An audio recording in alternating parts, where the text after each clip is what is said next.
What is up, everybody? Welcome back to Major Hardware. Today we're going to be taking a look at my Ascend FS10, but rather than just talk about it in my garage here where it's all echoey, let's take it out and see if we can do some fishing. Maybe we'll catch something along the way by accident.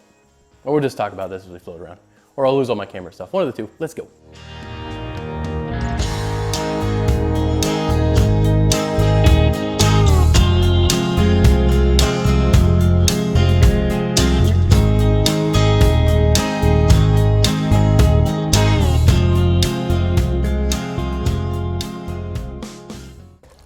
And we made it. So I haven't been over to this lake yet, so we're gonna paddle around for a minute, kind of see what's going on, see if there's anywhere halfway decent that we might be able to catch some. I doubt it, but you never know. So we're looking at the FS10 today from Ascend. This is a 30-inch wide kayak that's 10 foot long. It weighs about 57 pounds with the seat installed, so the maximum weight capacity is about 325 pounds. It's a little heavy, but it's not unwieldy. You can get it. I get it on top of my Jeep. If you notice, I do have the world's only Jeep Wrangler without a roof rack. I guarantee if you went and look, go ahead and take a look. If you can find a Jeep Wrangler 2014 or newer that doesn't have a roof rack on it, let me know, because I have not seen one. I don't know how the person that bought that thing for me got one without a roof rack, but they did it. So I went and picked up a kayak kind of pad kit, tie down kit from, it was at Walmart. So if you don't have a roof rack, just go grab you some of those. Comes with 2 pads, 2 straps, and 2 pieces of rope. Works fine. Also, when you go ahead, when you're gonna put your kayak on your roof, don't be a dummy. Put a towel down first, because if you slip and you hit your car with it, you won't scratch the crap out of your paint like I have. So I won't do it again, but learn from my mistakes. When you put your kayak on your roof, cover your roof. So on the front side decky here, they call it the multi-purpose deck. Or multi-purpose dash is what they call it. You got a dual size cup holder. I mean, they call it a cup holder, but it's quite large. It does better for, it's about the right size for if you have some night crawlers with the container night crawlers come in. They fit quite nicely in that cup holder. So that's what normally I use it for. I mean, I do set my water sitting in there now, but it's just laying down because it's basically like throwing a pop can in a 5-gallon bucket. Next to that, you got a little square cutout, which is actually perfect size for the square container that night crawlers come in at times. So that's what I use that for. And next to that, you got your deck lid, your dry bay, where you can store your keys and whatnot. It has a watertight lid, rubber liner, so in case you do flip over, fall out, or get water splashed up on top of you, your stuff doesn't get all wet. And my kayak does have a rod holder here on your left. The newer ones come with 2 accessory rails on your side, so that's kind of a little bit better, because for me, if you don't want your rod on your left side, well, there's not much you're going to be able to do about that. But on the newer ones, you got accessory rails on both sides, so you can choose what side you want your rod holder on, and also anything else that can mount to accessory rail, you can have the options to go to.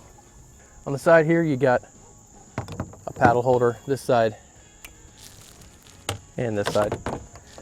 Little strap cups over. So one of my favorite things about this kayak is the seat. So I have a buddy that has, I think it's called a Sun Dolphin, and it's basically just a back pad, and you sit on plastic, which makes it really crappy for hunting because you're freezing to death. The FS10 comes with a raised seat. It's cushioned. It's very comfortable. Makes you be able to sit out here for long times. Also, if you get any water in your kayak, it makes it so the water is not going to be, getting your pants all wet, which makes it easier to stay out here for longer periods of time. So that is a big, big, big plus. That's not. I can hear fish. I don't see any fish. It's very stable too. This is one of the first kayaks I had, and although it is a kayak, so you feel like you might fall out, when compared to like my buddy Sun Dolphin, this thing's like it's like a train on the rails. I've never flipped it. Maybe today will be the day I flip it, but I haven't flipped it yet. On the back side, you have a little well with some bungee cords over it, so it's got a cutout for a 5-gallon bucket if you want to take a bucket with you, keep your fish in. Also, you can keep, I got my dolly back there, I got my life jacket, I got my tackle box. You can keep whatever you want back here. On the front side, you have just a cover for where your legs are at, But on top of that, you have you got more bungee cords, and it actually worked great for holding the camera. So I have my Canon M50 mounted on a tripod and just sitting on the deck, but then I have the bungee cords pulled up and attached to where you would mount your sandbag, and they're pulling down, and I put a little duct tape on there just in case, because I don't want my camera to fall off. Even though I can pretty clear, you can probably find it, but I don't want to, it'd suck.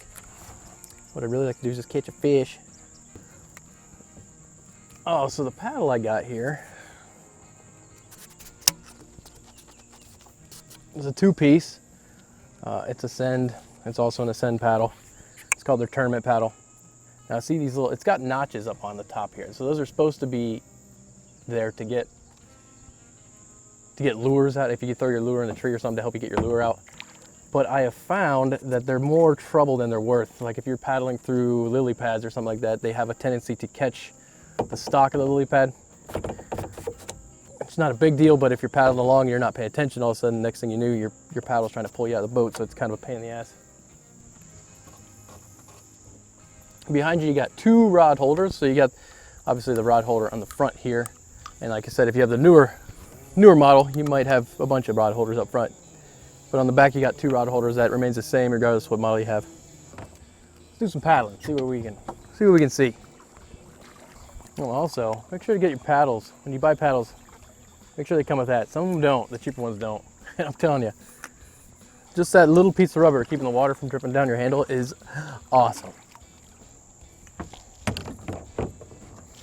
You would think you'd be able to catch something right here. Guess we'll just let that sit there and see what happens.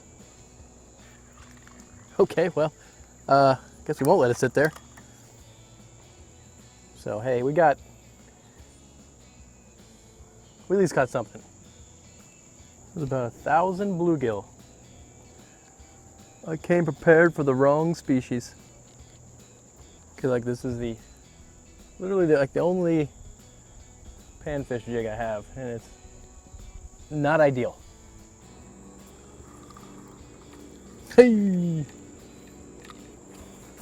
Looks like this is the fish we need to be going for if we want to catch anything. Another sunfish.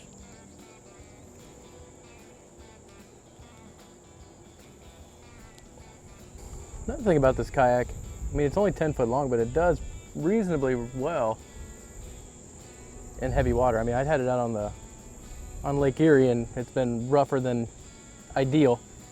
And other than, you know, I obviously, since the nose sits so low, getting water splashed up on the front, it handled it pretty well. And because the seats are raised up, even the water that did get in wasn't a big deal. So it wasn't cold, it was just, it's pretty good. Come on, where's that? Holy, okay. This is a little bigger than the other ones. That's because it's a bass. Hey, I guess that counts. There you go, the little jig is what we need. That's not very big. Let's see how big he is. He's pretty small. 10 inches. 10-inch bass. So if you do decide to go out and get yourself a kayak, some other useful things that you might want to pick up would be like this dolly, like a cart dolly, kayak dolly would be a necessity, I think. I mean, if you don't have one, you're gonna end up dragging your kayak on the ground, which is gonna ruin the bottom of it, and over time it'll eventually wear a hole in it. I got this one on Amazon. Can't remember the price on my head, but through the power of editing, I'll put it like right here. Also, you're gonna need a paddle because yeah, paddles don't come with kayaks. I mean, I guess it could. The one when I got this one, it didn't. So get a good paddle. Make sure you get the proper length.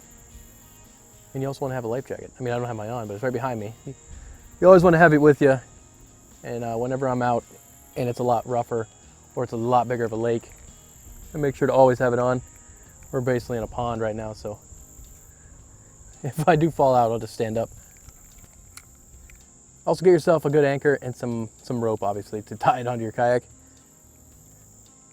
I would show you mine, but I did not bring it because we almost got something because we were on a pond, and it's pretty calm, don't need it, but I will also, through the power of editing, show you the anchor that I have right here. This is a good anchor. It's got some teeth on it that unfold, and it does a real good job of grabbing the bottom, especially if you're like, I used it a lot when I was on a river doing tightline fishing, and it helped me good. Make sure you tie it to the front of your kayak. So, especially if you're in a river, and when it does pull tight, that you're not tied to the back and it pulls your kayak underwater. You want it on the front so it pulls your kayak and you face forward into the current.